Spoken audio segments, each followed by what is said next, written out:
오늘 읽었던 로마서 5장 8절,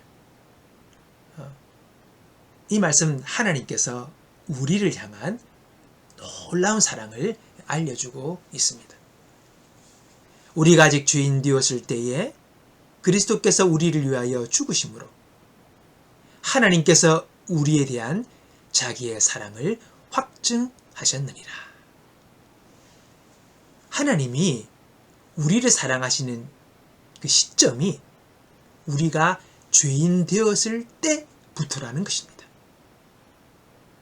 내가 경건하고 충성되고 열심히 있을 때부터 사랑하신 것이 아니라 내가 아직 죄인 되었을 때부터 하나님의 사랑이 시작되었다는 것입니다. 너무 중요한 것입니다. 이렇게 죄인 되어 살고 있는 나를 위하여 아들 예수님을 보내주셔서 십자가에서 죽게 하심으로 나를 얼마나 사랑하시는지를 하나님이 확증하셨다고 성경은 말씀하고 있습니다. 죄인 되었을 때부터 시작하여서 여전히 죄인인 자를 위하여 생명을 버리신 사랑이 바로 하나님의 사랑입니다. 이러한 사랑이 바로 하나님의 사랑이에요. 온전한 자를, 경건한 자를, 열심히 있는 자를 사랑하신 게 아니에요.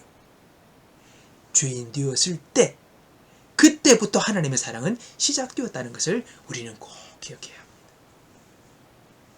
우리가 신앙생활하면서 좀 더 좋은 신앙, 그리고 좀 더 성숙한 그리스도인, 또 하나님을 더 사랑하는 사람이 되기를 바랍니다.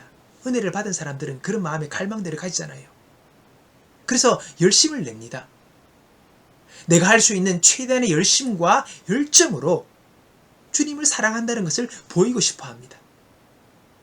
근데 그럴수록 마음의 갈등이 더 심해지고 자신의 힘과 열정이 바닥나 그리고 자기는 형편없는 사람인 것처럼 되어지는 것을 우리는 종종 경험합니다. 왜 그렇습니까? 신앙생활의 순서가 하나님이 나를 사랑하신다는 확신 속에서 충성과 헌신이 나와야 하는데 나의 열심과 나의 노력으로 하나님의 사랑을 받아내려고 하니 우리 안에 메마름이 생기는 것입니다. 계속 바닥이 나는 거죠. 여러분, 너무 중요한 것입니다. 나의 열심과 충성 이전에 먼저 하나님의 사랑입니다. 그것을 알고 그것을 믿음으로 여러분, 우리의 신앙이 시작되어야 되는 것이죠. 사도 바울의 고백입니다. 나는 그 죄인 중에서도 가장 큰 죄인이었습니다. 그러나 하나님께서는 내게 은혜를 베푸시고 이 못난 죄인을 오래 참고 기다려 주셨습니다.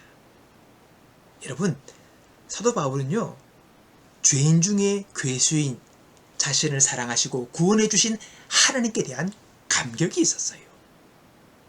그게 사도 바울의 중심에 있던 여러분 고백이었습니다. 이것이 사도 바울이 사도 바울 되게 했던 것이지요.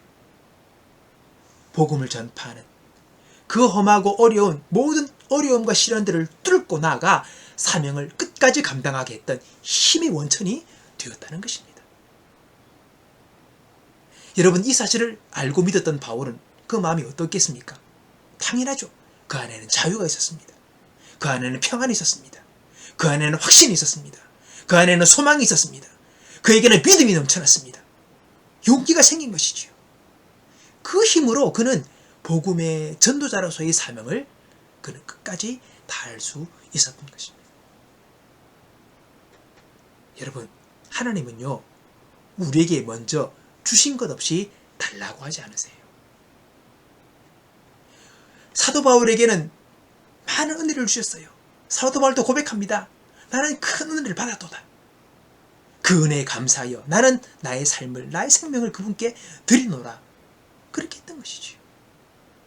주님의 사랑이 먼저입니다. 그분의 은혜가 먼저입니다. 그걸 먼저 우리에게 베풀어 주십니다. 호세아 선지자는 외칩니다. 그러므로 우리가 여호와를 알자. 힘써 여호와를 알자. 왜 여호와를 알아야 합니까?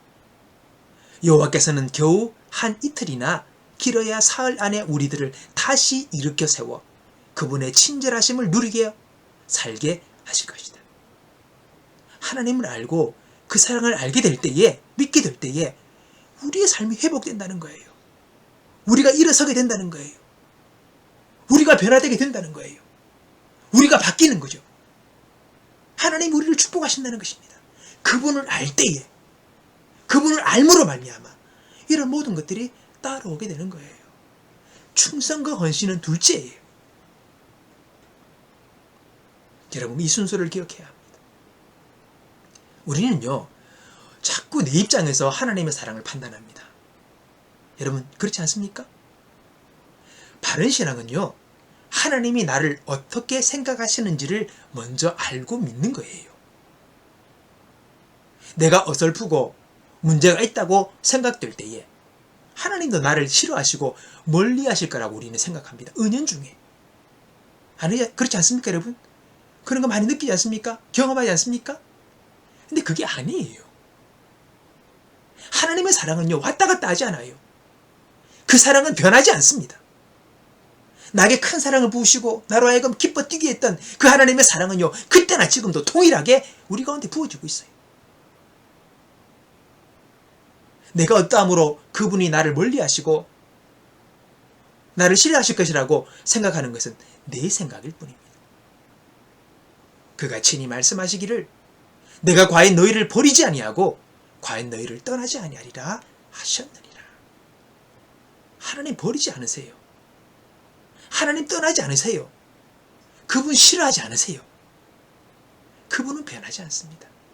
변하는 건 내지, 변하는 건 우리지, 하나님은 한결같이 우리를 사랑하고 계십니다.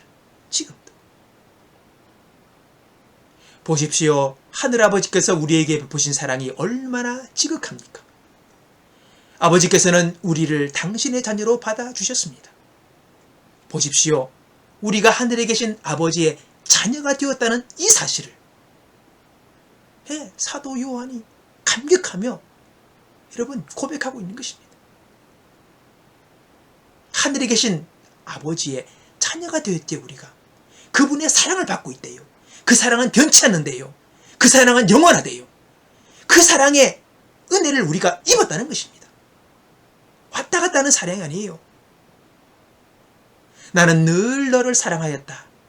나는 맨 첫날이나 오늘이나 똑같이 내게 변함없이 사랑을 지니고 있다. 하나님은 변함없는 동일한 그 사랑으로 오늘도 우리를 대하고 계시다는 것을 여러분 믿고 하셔야 합니다.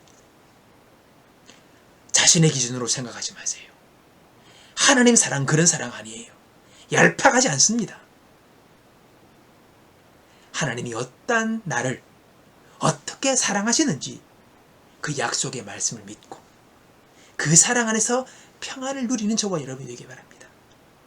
그리고 그 안에서 이제 하나님이 무엇을 기뻐하실까 생각하며 우리 인생을 그분의 부름 앞에 맞춰 나가는 우리 평생의 삶이 될 수 있기를 주님 이름으로 축복합니다.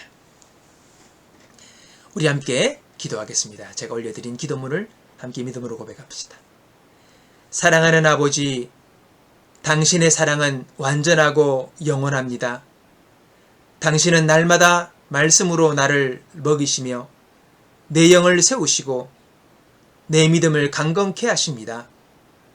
내 생각으로 하나님의 사랑을 판단하지 않게 하소서. 완전하고 변함없는 사랑으로 나를 사랑하시는 주님을 의지하며 살게 하소서. 예수님 이름으로 기도합니다. 아멘.